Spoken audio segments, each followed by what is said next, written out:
Welcome to Penrose Learning, where we make understanding easy.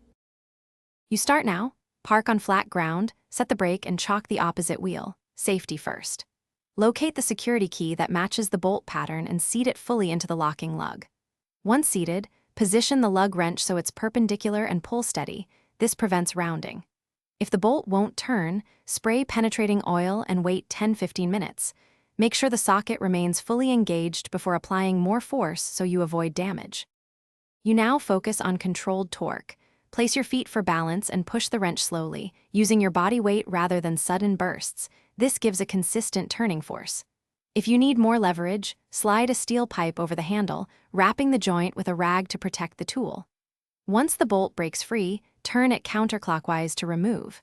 If the bolt starts to spin without loosening, stop. Reseat the key and try a brief clockwise, then counterclockwise motion to realign threads. You finish by hand turning the bolt out once it's loose. Keep the security key with your spare tools so you don't lose it. If the key or bolt is stripped, switch to an impact driver or a bolt extractor designed for security lugs.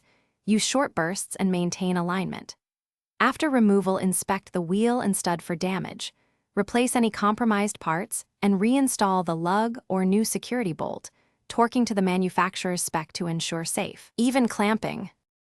Thanks for watching. If this was helpful, leave a like and consider subscribing. See you next time.